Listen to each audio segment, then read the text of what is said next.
বন্ধুরা, আমরা আগে ভাবছিলাম যে আমের জুস হয়তো আম দিয়ে তৈরি করা হয়, কিন্তু আসলে কি আম দিয়ে তৈরি করা হয় সেটাই আজকে জানবো এই ভিডিওতে।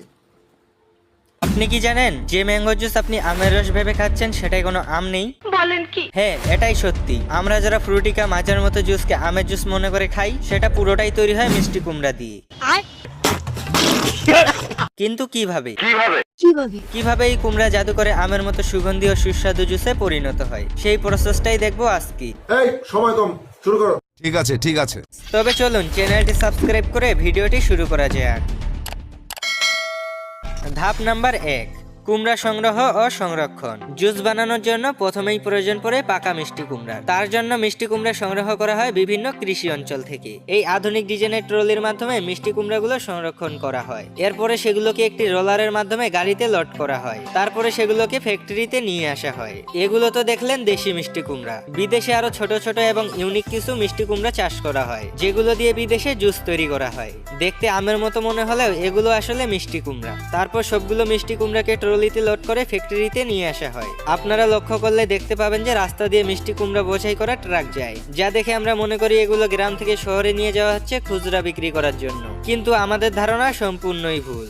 এগুলো সমস্ত মিষ্টি কুমড়া চলে যায় ফ্যাক্টরিতে, যেগুলো দিয়ে জুস তৈরি করা হয়। ফ্যাক্টরিতে আনার পর সর্বপ্রথম মিষ্টি কুমড়াগুলোকে গরম পানি দিয়ে ধুয়ে ফেলা হয়। গরম পানি দিয়ে ধোয়ার ফলে কিছুদিনের মধ্যে মিষ্টি কুমড়াগুলো লাল হয়ে যায় এবং সংরক্ষণের জন্য কোল্ড স্টোরে রাখা হয়, যাতে সেগুলো দীর্ঘদিন সতেজ থাকে।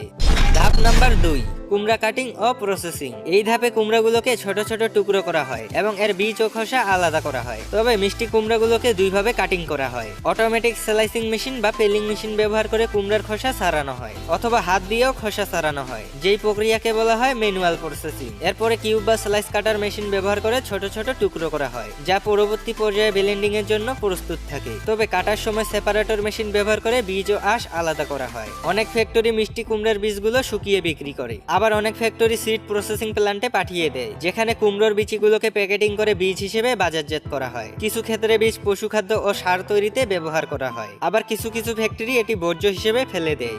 এরপরে কুমড়ার পিসগুলোকে ভালোভাবে ধুয়ে ফেলা হয়। তারপর ছোট ছোট টুকরো করে এটিকে মেশিনের সাহায্যে পেস্ট তৈরি করা হয়। এরপর পেস্টগুলো 5 কেজির একটি প্যাকেটে ভরে সিল করে দেওয়া হয় এবং প্যাকেটগুলোকে ড্রাই আইস মেশিনের মধ্যে রেখে দেওয়া হয়, যার ফলে কুমড়ার পেস্টগুলো জমে বরফের মতো হয়ে যায়। ধাপ নাম্বার 3, ফ্লেভার ও রং মেশানো। এবার আসল মজার ব্যাপার। এই সেদ্ধ করা কুমড়ার মধ্যে বিশেষ কেমিক্যাল ও ফ্লেভার মেশানো হয়, যা এটিকে আমের মতো সুগন্ধি ও স্বাদযুক্ত করে তোলে। এই ধাপে প্রথমে সুগার সিরাপ তৈরি করা হয়। প্রথমে একটি মেশিনে পানি গরম করা হয়, তারপর সেখানে চিনি ঢেলে দেওয়া হয় এবং কিছুক্ষণ জাল দেওয়ার পরে সুগার সিরাপ তৈরি হয়ে যায়। সুগার সিরাপ তৈরি হয়ে গেলে সেখানে কুমড়ার পাল্পগুলোকে সুগার সিরাপের মধ্যে ঢেলে দেওয়া হয়। তারপর কিছুক্ষণ ভালোভাবে ব্লেন্ড করলে তৈরি হয়ে যায় কুমড়ার জুস। কুমড়ার রং হালকা হলুদ হয়, এতে আরো কিছু রং মেশানো হয়, যাতে এটি একবারে আসল আমের জুসের মতো দেখায়। এবার আসল কথায় আসা যাক যে এখানে আমের স্বাদ কিভাবে আনা হয়। আমের স্বাদ আনার জন্য ব্যবহার করা হয় ম্যাঙ্গো ফ্লেভার এবং কনসেন্ট্রেট। কিছু ক্ষেত্রে প্রাকৃতিক ম্যাঙ্গো পাল্প বা কনসেন্ট্রেট যোগ করা হয়, যা আসল আমের স্বাদ এনে দেয়। আমের মতো স্বাদ বাড়িয়ে তোলার জন্য গ্লুকোজ সিরাপ বা ফ্রুটোজ সিরাপ যোগ করা হয়। আমের মতো হালকা টক মিষ্টি ফ্লেভার আনার জন্য ব্যবহার করা হয় সাইট্রিক অ্যাসিড। আমের মতো স্বতন্ত্র সুগন্ধি তৈরি করতে ব্যবহার করা হয় ম্যাঙ্গো ফ্লেভারিং এসেন্স বা অ্যারোমা কেমিক্যাল। এই সমস্ত কিছু যোগ করার পরে পুরোপুরিভাবে তৈরি হয়ে যায় ম্যাঙ্গো পাল্প, যা খাওয়ার পরে কেউ বুঝতেই পারবে না যে এটা আসলে ম্যাঙ্গো পাল্প না, এটা হলো কুমড়া পাল্প। ধাপ নাম্বার 4, ফিল্টারিং ও পেস্টুরাইজেশন। এই ধাপে মিশ্রণটিকে বিশাল ফিল্টারিং মেশিনের মধ্যে ঢোকানো হয়, যেখানে এটি একদম মিহি করে সেকে ফেলা হয়, যাতে জুসটি একদম মসৃণ দেখায়। এরপরে ব্যাকটেরিয়াগুলো নষ্ট করার জন্য কুমড়ার পাল্পকে 90 থেকে 100 ডিগ্রি তাপমাত্রায় পাস্তুরাইজ করা হয়, যার কারণে এটি অনেকদিন সংরক্ষণ থাকে। ধাপ নাম্বার 5, বোতলজাত ও প্যাকেটিং।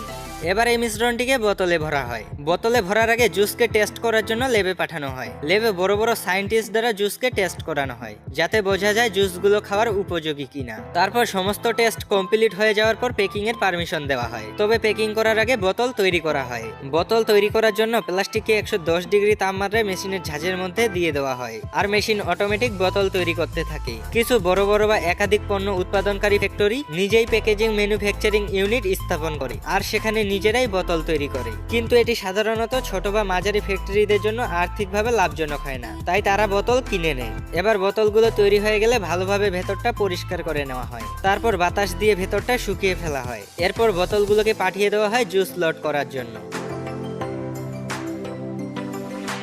বোতল তৈরির পর থেকে সব কাজ মেশিন নিজে নিজেই করতে থাকে। বোতলের ভেতরে জুস ভরে সেগুলোকে প্যাকিং করা, তারপর প্যাকিং হয়ে গেলে উপরে লেবেল লাগিয়ে দেওয়া, সবকিছুই মেশিনের মাধ্যমে করা হয়। তারপর শ্রমিকরা সেগুলোকে কার্টুনে ভরে প্যাকিং করে ফেলে।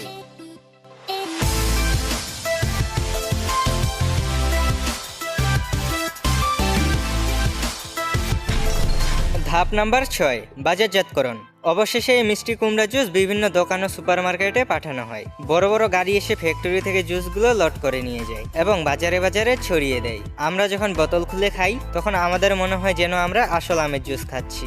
এখন প্রশ্ন হচ্ছে, এটা কি আমাদের সঙ্গে প্রতারণা নাকি এটি স্বাভাবিক প্রক্রিয়া? যাদের মধ্যে এই ধরনের প্রশ্ন তাদের উদ্দেশ্যে বলছি, আম এবং মিষ্টি কুমড়ার মধ্যে ভিটামিনের দিক দিয়ে তেমন কোনো পার্থক্য নেই। দুটি ভিটামিন এ এর উৎস।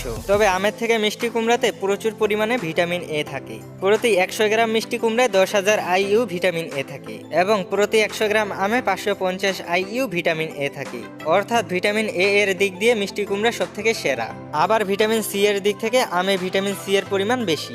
তবে জুস যেভাবেই আর যা দিয়েই তৈরি করা হোক না কেন, খাওয়ার পরে নিমিষের মধ্যেই সব ক্লান্তি দূর হয়ে যায়। আপনাদের কাছে কি মনে হয়, এটি কি প্রতারণা নাকি স্বাভাবিক? কমেন্টে জানিয়ে দিবেন। এবং নেক্সটে কি টপিকের ভিডিও দেখতে